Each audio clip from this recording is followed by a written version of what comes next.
বাংলায় সংবাদ।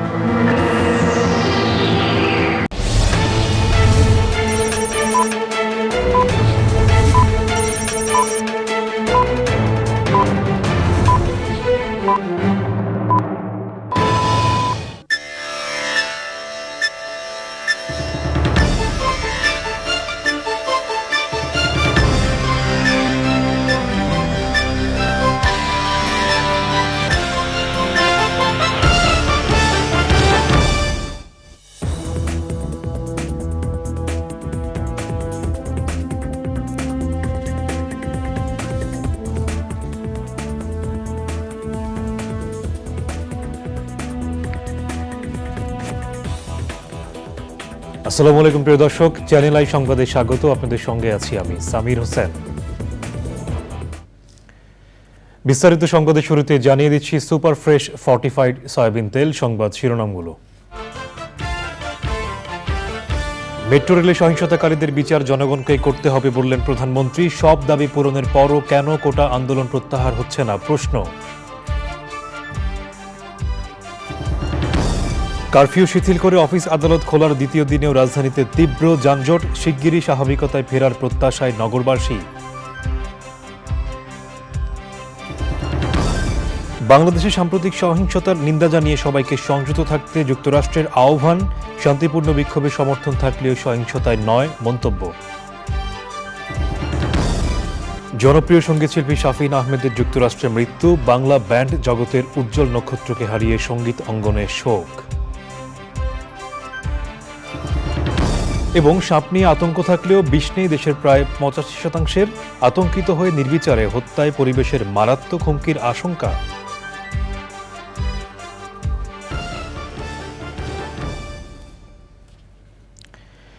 সংবাদ শিরোনামগুলো জানাচ্ছিলাম। এখনকার এই সংবাদ আয়োজন একই সঙ্গে চ্যানেল আইয়ের ইউটিউব চ্যানেলে এবং চ্যানেল আইয়ের ওটিটি প্ল্যাটফর্ম আই স্ক্রিনে লাইভ স্ট্রিম হচ্ছে। এবারে বিস্তারিত। মিরপুর 10 নম্বর মেট্রো স্টেশন পরিদর্শন করে প্রধানমন্ত্রী শেখ হাসিনা বলেছেন, জনগণের সম্পদ মেট্রো রেলে যারা সহিংসতা চালিয়েছে তাদের বিচার জনগণকেই করতে হবে। কোটা আন্দোলনকারীদের সব দাবি পূরণ করার পরও কেন তারা আন্দোলন প্রত্যাহার করছে না সে প্রশ্নও রাখেন প্রধানমন্ত্রী। নীলাদ্রি শেখরের রিপোর্ট।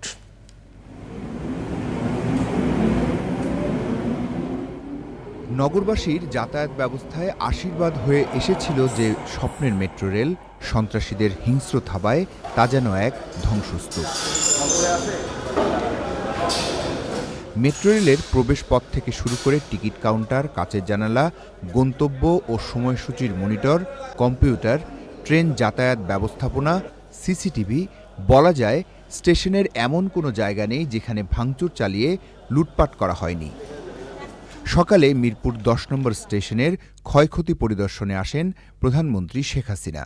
ঘুরে দেখেন স্টেশনের বিভিন্ন এলাকা, যা এখনও সেদিনের ধ্বংসযজ্ঞের সাক্ষী হয়ে আছে।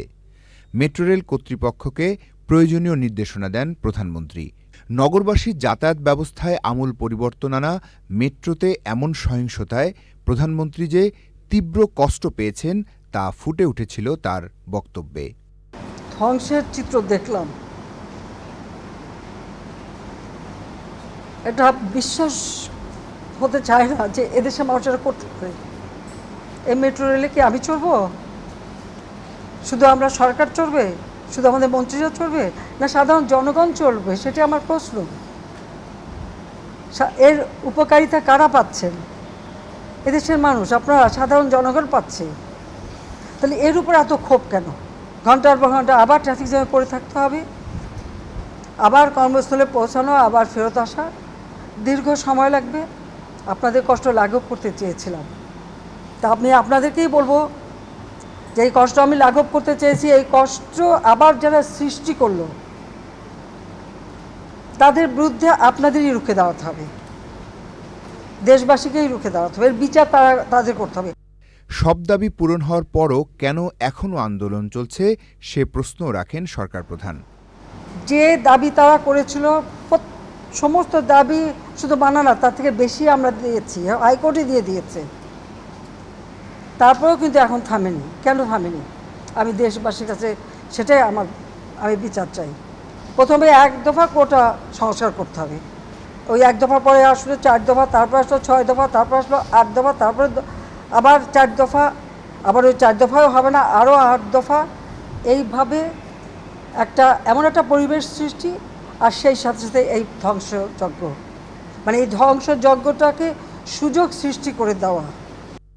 ব্যাপক ধ্বংসযজ্ঞে ক্ষতিগ্রস্ত মেট্রো রেলের মিরপুর স্টেশন পুরোপুরি চালু হতে কত সময় লাগবে তা এখনও নির্ধারণ করা সম্ভব হয়নি। মিরপুর 10-এর এই মেট্রো রেল স্টেশনের এমন কোনো জায়গা নেই যেখানে সহিংসতার ছাপ নেই। হয়তো এটা ঠিক হতে 1 বছর লাগবে, কিন্তু এই মেট্রো রেল জুড়ে যে সহিংসতা চালানো হয়েছে তার ছাপ হয়তো রয়ে যাবে বছরের পর বছর। Niladri Shekhar, channel I, Mirpur station, Dhaka. 7 ঘন্টা কারফিউ শিথিল করে অফিস আদালত খোলার দ্বিতীয় দিনেও রাজধানী সড়কগুলোতে ছিল যানবাহনের ভিড়। যানজটে নাকাল হয়েছে সাধারণ মানুষ। গন্তব্যে পৌঁছাতে ঘন্টার পর ঘন্টা রাস্তায় আটকে ছিলেন অফিস ফেরত মানুষ। রাজধানীকে স্বাভাবিক ছন্দে ফেরাতে দ্রুত মেট্রো রেল চালুসহ ইন্টারনেট সেবা পুরোপুরি সচল করার দাবি জানিয়েছে নগরবাসী। রোকসানা আমিনের রিপোর্ট। সপ্তাহের শেষ কার্যদিবসে সকাল 10টা থেকে বিকেল 5টা পর্যন্ত 7 ঘন্টা কারফিউ শিথিল করা হয়। যানবাহনের চাপ বেড়ে যাওয়ায় যানজটে নাকাল হতে হয় অফিস ফেরত নগরবাসীকে। মেট্রো রেল ও ঢাকা এলিভেটেড এক্সপ্রেসওয়ে বন্ধ থাকায় গাড়ির চাপ পড়ে রাজধানীর বিভিন্ন সড়কে। সারাদিনের কর্মব্যস্ততা শেষে বাসায় ফিরতে ভোগান্তিতে পড়েন সাধারণ মানুষ। সবাই একটু কাজ কামে যাইতে হয়, ঠিক আছে, কিন্তু যানজটের লেগে তারা মানুষ অস্থির। গুলিস্তান থেকে রওনা দিয়েছি 2টা বেজে, এখন 2-3 ঘন্টা রাস্তায় জ্যাম পড়ে আছি। প্রচুর জ্যাম, খুব ভোগান্তির মধ্যে আমি এখন ভালুকা যাচ্ছি, প্রচুর কষ্ট হচ্ছে, অনেক সময় থেকে হাঁটতেছি। নগরবাসীর চাওয়া সব ক্ষতি পুষিয়ে এ শহর স্বাভাবিক গতিতে ফিরুক। এটা আসলে স্বাভাবিক জীবনযাত্রা না, অ্যাকচুয়ালি আমাদেরকে যত তাড়াতাড়ি সময় স্বাভাবিক জীবনযাত্রায় ফিরে আসা উচিত। অবশ্যই চাই শহরটা আগের মতো ফিরুক, আর আমাদের মেট্রো আর এলিভেটেড এক্সপ্রেস খুব তাড়াতাড়ি খুলে দিলে আমাদের খুব ভালো হয়। আমাদের খুব ভোগান্তি হয়ে যাচ্ছে। আমরা চাই সব কিছু স্বাভাবিক হয়ে যাক, আমরা আগের মতো থাকতে চাই। কোনো সংখ্যাবোধ করছি না, তবে ইন্টারনেটটা অনেক স্লো এবং এতে আমাদের একটু অসুবিধা তো হচ্ছেই। ইন্টারনেটটা এখনও ওভাবে স্বতঃস্ফূর্তভাবে আগের মতো এখনও হয় নাই, তো এটার কারণে আমরা প্রবলেম ফেস করতেছি। আমি চাই আমাদের দেশের মানুষ সুখী থাক, তাদের সব চাওয়া পূরণ হোক, সো তারপর সব কিছু ঠিক হয়ে যায়। শিথিলতা শেষে কারফিউ বলবৎ হলেও রাজধানীর সড়কগুলোতে যানজট ছিল সন্ধ্যা পর্যন্ত। তবে কারফিউর মধ্যে রাতের ঢাকার অধিকাংশ সড়কগুলো শান্ত থাকলেও প্রতিটি আবাসিক এলাকায় ছিল সাধারণ মানুষের কোলাহল। রোকসানা আমিন, চ্যানেল আই, ঢাকা। কোটা সংস্কার আন্দোলনের সময় পুলিশ হত্যাকারীদের চিহ্নিত করা হয়েছে বলে জানিয়েছে গোয়েন্দা পুলিশ। দুপুরে ডিবি কার্যালয়ে সংবাদ সম্মেলনে অতিরিক্ত কমিশনার হারুন অর রশিদ জানান, শিক্ষার্থীদের শান্তিপূর্ণ আন্দোলনকে সরকার পতনের একদফা আন্দোলনে রূপ দিতে রাজধানী জুড়ে অরাজকতা সৃষ্টিতে মদতদাতা আব্দুল আজিজকে উত্তরখান থেকে গ্রেফতার করেছে গোয়েন্দা পুলিশ। আজিজ ছিন্নমূল শ্রেণীর লোকজন দিয়ে দেশব্যাপী ভাঙচুর ও অগ্নিসংযোগের নির্দেশনা দিয়ে আসছিল। অরাজকতা সৃষ্টিতে জড়িতদের আইনের আওতায় আনা হবে বলেও জানান ডিবি প্রধান।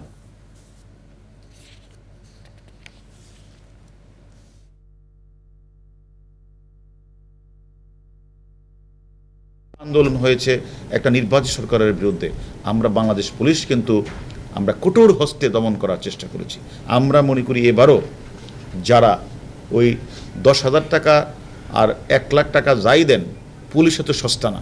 আমাদের 3টা পুলিশ সদস্যকে তারা একজনকে তারা মানে জনসম্মুখে ঝুলিয়ে তারা হত্যা করেছে। হয়তো তাকে আমরা ফিরে পাবো না, এটা ঠিক, বাট আমাদের এই পুলিশ সদস্যকে যারা হত্যা করেছে তাদের প্রত্যেকের নাম নাম্বার আমরা পেয়েছি। যত দ্রুত সম্ভব তাদেরকে ধরে এনে আমরা আইনের আওতায় দাঁড় করাবই। স্বরাষ্ট্রমন্ত্রী আসাদুজ্জামান খান বলেছেন, আন্দোলনের নামে যারা সরকারি সম্পত্তি নষ্ট করেছে তাদের শনাক্তের কাজ চলছে, সবাইকে খুঁজে বের করে আইনের আওতায় আনা হবে। আইনশৃঙ্খলা বাহিনীর শীর্ষ কর্মকর্তাদের নিয়ে রংপুর বগুড়ার ক্ষতিগ্রস্ত এলাকা পরিদর্শন করেন মন্ত্রী। পরে সুধী সমাবেশে মন্ত্রী বলেন, কোটা সংস্কার আন্দোলনের ওপর ভর করে দুষ্কৃতকারীদের চালানো নৈরাজ্য ধ্বংসযজ্ঞ থামাতে না পারার পেছনে আওয়ামী লীগের নেতাকর্মীদের দুর্বলতা ছিল। রংপুরের স্টাফ রিপোর্টার মেরিনা লাভলি এবং বগুড়া প্রতিনিধি রৌফ জালালকে সঙ্গে নিয়ে চকর মালিথার রিপোর্ট। সাম্প্রতিক সহিংসতায় ক্ষতিগ্রস্ত এলাকা পরিদর্শনে হেলিকপ্টারে আইনশৃঙ্খলা বাহিনীর শীর্ষ কর্মকর্তাদের নিয়ে সকালে প্রথমে রংপুরে আসেন স্বরাষ্ট্রমন্ত্রী আসাদুজ্জামান খান। রংপুরে পৌঁছেই তিনি যান সহিংসতায় পুড়িয়ে দেওয়া তাজহাট থানায়। এরপর বেগম রোকেয়া বিশ্ববিদ্যালয়ের ক্ষতিগ্রস্ত উপাচার্যের বাসভবন, পুড়িয়ে দেওয়া জেলা আওয়ামী লীগের কার্যালয় এবং পুলিশের আরও কয়েকটি স্থাপনা দেখেন আইজিপি সহ স্বরাষ্ট্রমন্ত্রী। আইনশৃঙ্খলা বাহিনী ও জনপ্রতিনিধিদের সাথে মত বিনিময় করেন তিনি। আমরা কাউকে ছাড় দেব না, সবকে আইডেন্টিফাই করছি এবং করব। আমরা যে পর্যন্ত আমরা সবাইকে শনাক্ত না করব সেই পর্যন্ত আমাদের পুলিশি অভিযান, আমাদের র্যাবের অভিযান, আমাদের বিজিবির অভিযান, আমাদের আনসারের অভিযান, পাশে সেনাবাহিনী এ থাকবে, চলছে। মত বিনিময় শেষে সাংবাদিকদের সাথে কথা বলেন স্বরাষ্ট্রমন্ত্রী। কোটা আন্দোলনের নামে তারা এই ধ্বংস, এই নৈরাজ্য সৃষ্টি করার প্রয়াস পাচ্ছে। রংপুর থেকে স্বরাষ্ট্রমন্ত্রী বগুড়া পৌঁছে ক্ষতিগ্রস্ত আওয়ামী লীগ কার্যালয়, ভূমি অফিস পরিদর্শন করে জেলা প্রশাসকের কার্যালয়ে মত বিনিময় সভা করেন। সেখানে সফর নিয়ে সংবাদ সম্মেলন করেন মন্ত্রী। সহযোগিতা করার জন্য আর্মিকেও নামানো হয়েছে এবং সন্ধ্যা আইন আমরা জারি করেছি। আমরা ধীরে ধীরে দেশ আজকে এগুলি নর্মালাইজ হচ্ছে। আমরা খুব শীঘ্রই আবারও নর্মাল লাইফে ফিরে যেতে পারবো, আপনাদের সহযোগিতা চাই। ষড়যন্ত্রকারীদের হাত থেকে দেশ রক্ষায় সবার সহযোগিতা চেয়েছেন স্বরাষ্ট্রমন্ত্রী। আইন শৃঙ্খলা বাহিনীর শীর্ষ কর্মকর্তাদের নিয়ে রংপুর এবং বগুড়ার সফরের সময় স্বরাষ্ট্রমন্ত্রী দৃঢ় কণ্ঠে বলেছেন, আন্দোলনের নামে যারা নাশকতা করে এবং দেশের সম্পদ বিনষ্ট করে তাদেরকে খুঁজে বের করে আইনের আওতায় আনা হবে। বগুড়ার সাতমাথা থেকে চকর মালিথা, চ্যানেল আই। বাংলাদেশে কোটা সংস্কার আন্দোলন ঘিরে সাম্প্রতিক সহিংসতার নিন্দা জানিয়ে শান্তিপূর্ণ পরিবেশের জন্য সবাইকে সংযত আচরণের আহ্বান জানিয়েছে যুক্তরাষ্ট্র। মার্কিন স্টেট ডিপার্টমেন্টের নিয়মিত ব্রিফিংয়ে মুখপাত্র ম্যাথিউ মিলার সাংবাদিকদের বিভিন্ন প্রশ্নের উত্তরে বলেন, শান্তিপূর্ণ বিক্ষোভকে যুক্তরাষ্ট্র সমর্থন করলেও সব ধরনের সহিংসতার নিন্দা জানায়। বর্তমান পরিস্থিতিতে বাংলাদেশে অবস্থানরত মার্কিন নাগরিক এবং ঢাকায় মার্কিন দূতাবাসের সব কর্মী ও তাদের পরিবারের সদস্যদের নিরাপত্তায় যুক্তরাষ্ট্র তৎপর রয়েছে বলে জানান তিনি। We want the people of Bangladesh to be able to exercise their fundamental freedoms the same way we want people all over the world to be able to exercise their fundamental freedoms. And we continue to urge both protesters, private citizens, and the government to refrain from violence. কয়েকদিনের সহিংস ঘটনায় internet বন্ধের খেসারত দিতে হয়েছে দেশের রপ্তানি নির্ভর ICT সেবা খাতকে। এই খাতে ক্ষতি 500 কোটি টাকা বলে জানিয়েছেন সংশ্লিষ্টরা। দেশের ভেতরে ই কমার্স ব্যবসায়ও ক্ষতি অনেক। 5 দিনে প্রায় 40 লাখ ডেলিভারি বন্ধ ছিল বলে জানিয়েছে ইক্যাব। পরাগাজিমের রিপোর্ট। সাম্প্রতিক সহিংসতায় মানুষের জীবনের পাশাপাশি রাষ্ট্রীয় গুরুত্বপূর্ণ অবকাঠামোরও ক্ষতি হয়েছে ব্যাপক। ইন্টারনেট সংযোগ লাইন ক্ষতিগ্রস্ত হওয়ায় দেশে ইন্টারনেট সেবা বন্ধ ছিল 5 দিন। এর বিরূপ প্রভাব পড়ে বৈদেশিক মুদ্রা অর্জনকারী আইসিটি খাতের আউটসোর্সিং, ফ্রিল্যান্সিং সহ সফটওয়্যার সেবার নানা খাতে। আমাদের এই ইন্টারন্যাশনাল মার্কেটে আমরা সফটওয়্যারের রপ্তানি যেটা করি সেটা কিন্তু আমাদের ইন্টারনেট একদম পুরো লাইফলাইন। তো যার কারণে আমাদের 1 মিনিট 1 সেকেন্ড বন্ধ থাকা মানেই হচ্ছে আমাদের ক্ষতি। আমরা যেটা ক্যালকুলেট করে দেখেছি যে আমাদের এই লাইফলাইনটা যখন বন্ধ ছিল আমাদের প্রতিদিনের ক্ষতির পরিমাণ প্রায় 80 কোটি টাকা। গত 5 দিনের বন্ধ থাকার কারণে শুধুমাত্র আইসিটি রপ্তানি খাতে ক্ষয়ক্ষতির পরিমাণ প্রায় 500 কোটি টাকা। সফটওয়্যার, আইটি সার্ভিসেস আমরা যা যা এক্সপোর্ট করি আমাদের এক্সপোর্ট খাতেই এই পরিমাণ ক্ষতি হয়েছে। বাংলাদেশের ছোট বড় 1,500 ই কমার্স প্রতিষ্ঠান তাদের গ্রাহকদের প্রতিদিন প্রায় 10 লাখ ডেলিভারি পৌঁছে দেয়। তাদের ক্ষতিও ব্যাপক বলে জানিয়েছেন এই খাত সংশ্লিষ্টরা। আমরা এই মুহূর্তে আসলে কোয়ান্টিফাই করে কোনো নাম্বার আপনাকে আমি বলতে পারবো না, কারণ আমরা প্রতিদিন দেখছি অনেক জায়গায় অনেক রকমের তথ্য আসছে। হয়তো আরও 10 দিন পরে, 15 দিন পরে বলতে পারবো, কিন্তু প্রতিদিন যে 8 লক্ষ ডেলিভারি হয়েছে সেটা বন্ধ। গত 4-5 দিনে 5-8 40 লাখ বা 45 লাখ ডেলিভারি বন্ধ হয়ে গিয়েছে। এবং সেই ক্ষেত্রে আমাদের ডোমেস্টিক্যালি তো বেশখানি ক্ষতি হয়েছে। টাকার অ্যামাউন্ট আমি বলেছি আমি অনেক পরে বলবো, কিন্তু প্রতিদিন ধরেন ই কমার্স ইন্ডাস্ট্রিতে ট্রানজ্যাকশানও যদি হতো 50-60 কোটি টাকা, সেটাও আমাদের কাছে এক্স্যাক্ট ডেটাটা নেই, বাট আমি অ্যাপারেন্টলি বলতে পারি প্রায় 50 থেকে 60 কোটি টাকা যে ট্রানজ্যাকশন হতো সেটা আর হয়নি। এই ঘটনা থেকে সব পক্ষকেই শিক্ষা নেওয়ার তাগিদ জানিয়েছেন আইসিটি খাত সংশ্লিষ্টরা। ট্রানজ্যাকশন হয় 30 থেকে পরাগ আজিম, চ্যানেল আই, ঢাকা। জনপ্রিয় ব্যান্ড তারকা ও সঙ্গীত শিল্পী শাফিন আহমেদ মারা গেছেন। ইন্না লিল্লাহি ওয়া ইন্না ইলাইহি রাজিউন। যুক্তরাষ্ট্রের ভার্জিনিয়ায় একটি হাসপাতালে বৃহস্পতিবার বাংলাদেশ সময় সকাল 6:50 মারা যান তিনি। তার বয়স হয়েছিল 63 বছর। বাংলা ব্যান্ড সঙ্গীতে এই উজ্জ্বল নক্ষত্রের মৃত্যুতে সঙ্গীত অঙ্গনে শোকের ছায়া নেমে এসেছে। শাফিন আহমেদের মৃত্যুতে শোক জানিয়েছেন প্রধানমন্ত্রী শেখ হাসিনা। তার মৃত্যুতে শোক জানিয়েছে চ্যানেল আই পরিবার। বিস্তারিত আল মুকসিদের রিপোর্টে।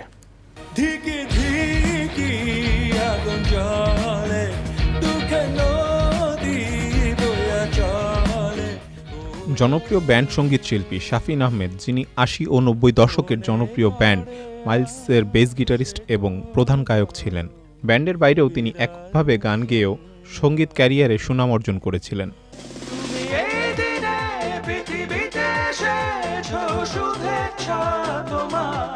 শাফিন আহমেদের গাওয়া তুমুল জনপ্রিয় গানের মধ্যে চাঁদ তারা সূর্য, আজ জন্মদিন তোমার, জ্বালা জ্বালা এ অন্তরে, ফিরিয়ে দাও আমারই প্রেমের মতো দর্শকপ্রিয় আরও অনেক গান তার ঝুলিতে রয়েছে।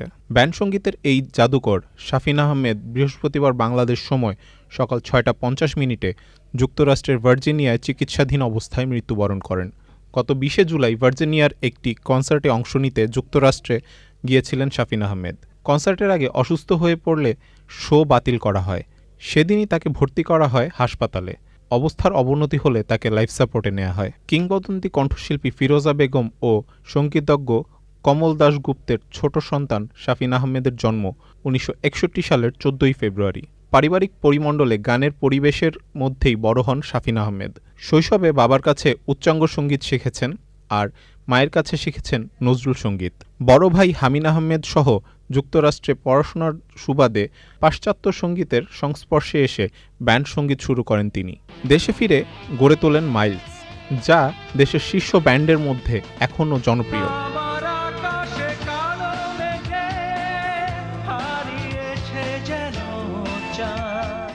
ব্যক্তিগত জীবনে শাফিন আহমেদ স্ত্রী ও 3 সন্তান রেখে গেছেন।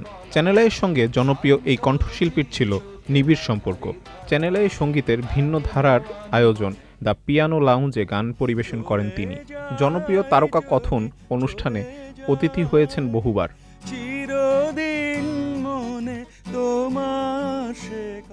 তার মৃত্যুতে শোক জানিয়েছে চ্যানেল আই পরিবার। শাফিন আহমেদ দেশের ব্যান্ড সঙ্গীত প্রেমীদের মধ্যে আজীবন বেঁচে থাকবেন তার গানের মধ্য দিয়ে।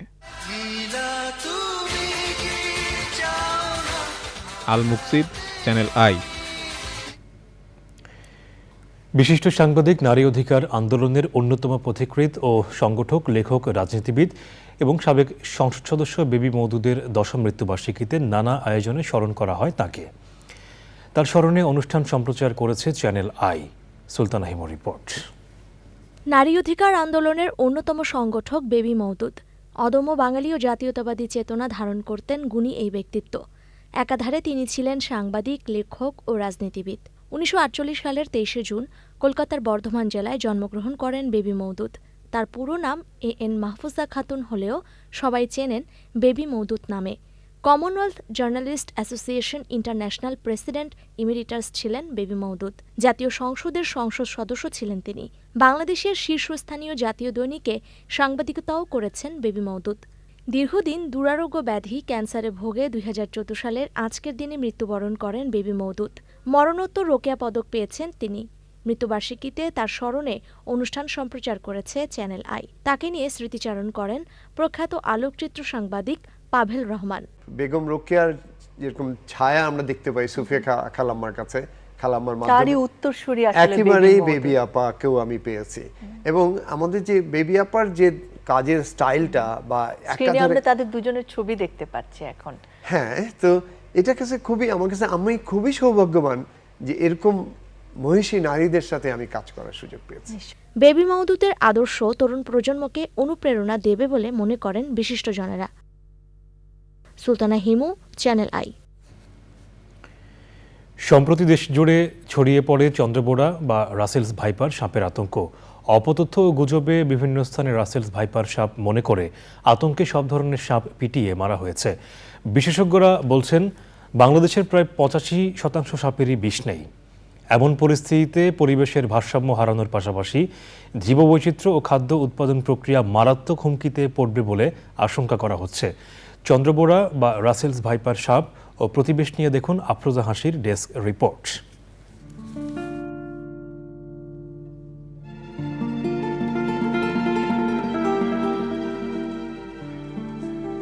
বাস্তুতন্ত্রের অবিচ্ছেদ্য অংশ সাপ।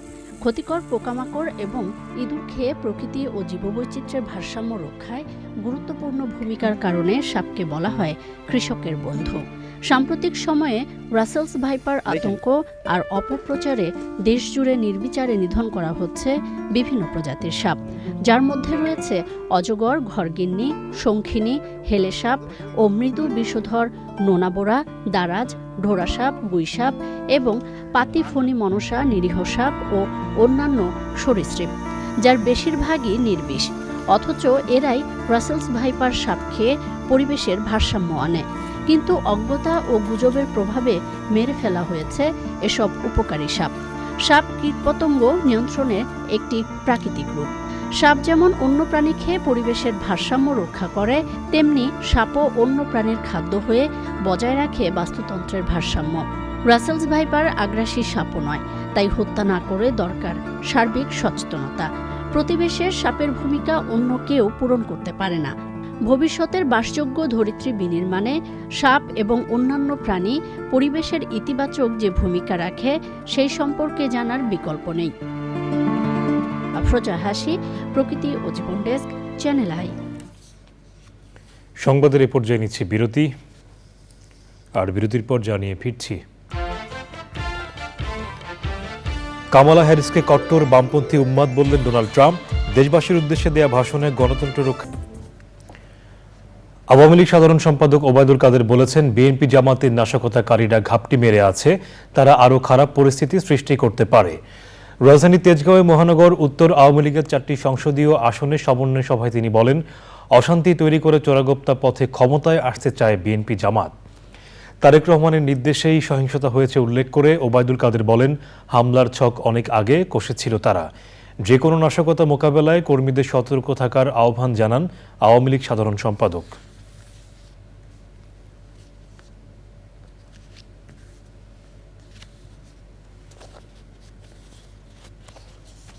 তারা ঘাপটি মেরে বসে আছে, আরো খারাপ পরিস্থিতি সৃষ্টি করতে পারে।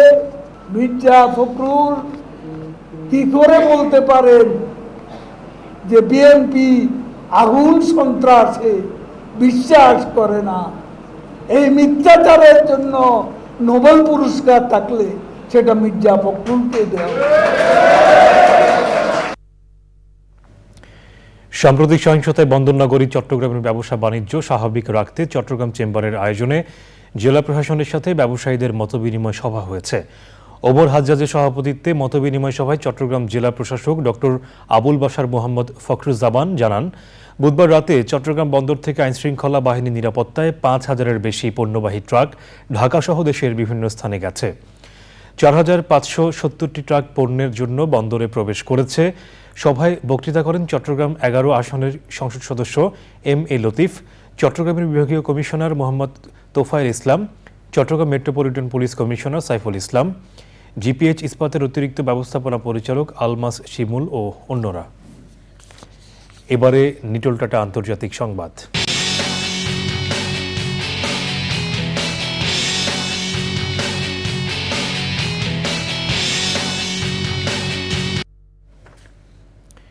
মার্কিন প্রেসিডেন্ট নির্বাচনে ডেমোক্রেটিক পার্টির সম্ভাব্য প্রার্থী কামালা হ্যারিসকে কট্টর বামপন্থী উন্মাদ বলে অভিহিত করেছেন তার নির্বাচনী প্রতিপক্ষ রিপাবলিকান পার্টির প্রার্থী ডোনাল্ড ট্রাম্প।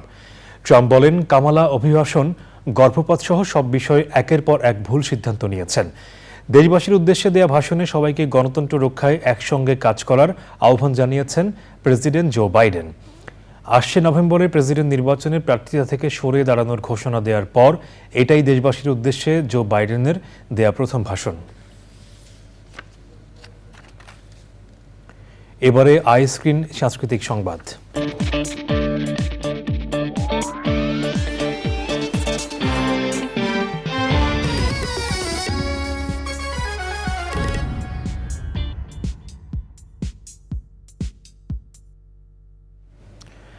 কানাডায় 7ম টরন্টো মাল্টিকালচারাল ফিল্ম ফেস্টিভ্যাল শুরু হচ্ছে 25শে জুলাই স্থানীয় সময় সন্ধ্যা 6টায়।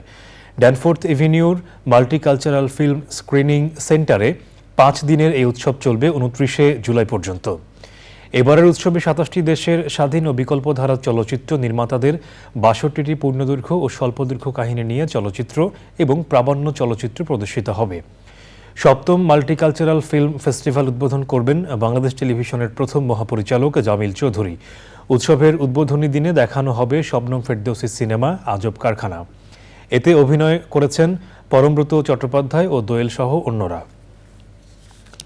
এবারে কৃষি সংবাদ।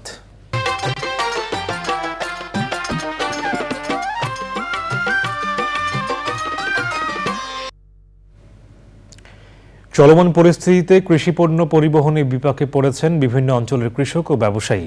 ঢাকাসহ দেশের বিভিন্ন প্রান্তে উৎপাদিত ফসল না পৌঁছানোয় ক্ষতিগ্রস্ত হচ্ছেন তারা। খাদ্যশস্য পরিবহন এবং সার, বীজ ও কীটনাশক সরবরাহে সার্বিক সহযোগিতার আশ্বাস দিয়েছে স্থানীয় প্রশাসন।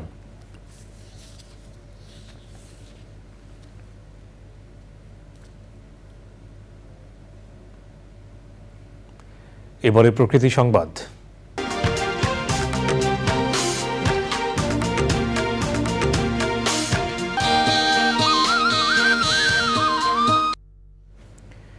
নোয়াখালীতে প্রস্তাবিত শেখ হাসিনা সমুদ্র বিজ্ঞান ইনস্টিটিউটের জমি দখলের অভিযোগ উঠেছে। সাইনবোর্ড থাকলেও 150 একর জমিতে মাছের ঘের নির্মাণে তোড়জোড় শুরু করেছে স্থানীয় 2 জনপ্রতিনিধি।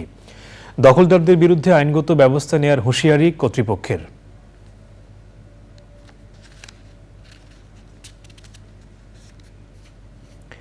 এবারে জয় banana fibre machine silk city সংবাদ।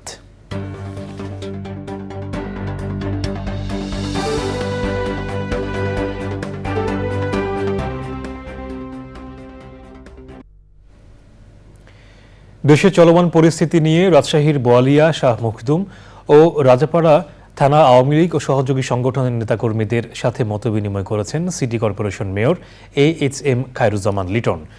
নগর ভবনের সিটি হল রুমে সভায় সভাপতিত্ব করেন রাজশাহী মহানগর আওয়ামী লীগের সভাপতি বীর মুক্তিযোদ্ধা মোহাম্মদ আলী কামাল।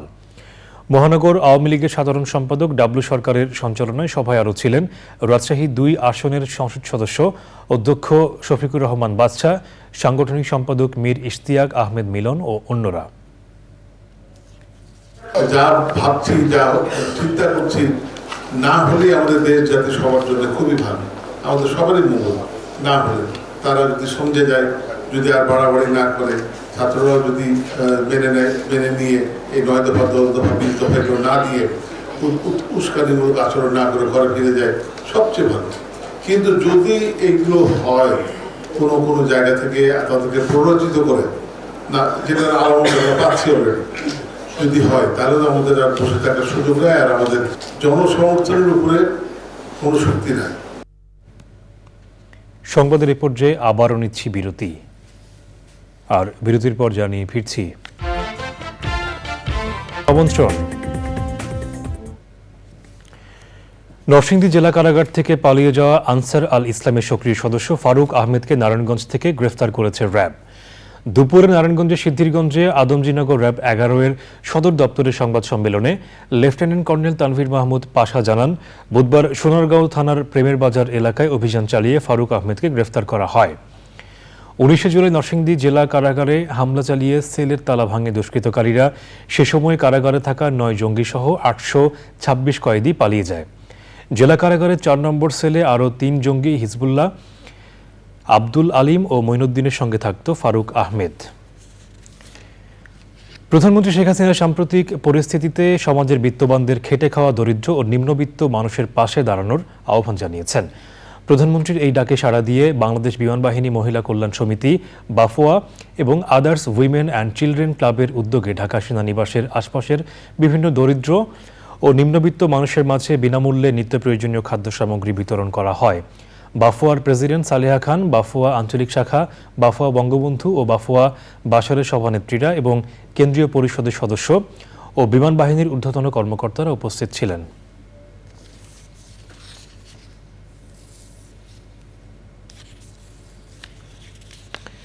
সংবাদের এ পর্যায়ে আবারও নিচ্ছি বিরতি। বিরতির পর আবারও আমন্ত্রণ। এবারে খেলার খবর।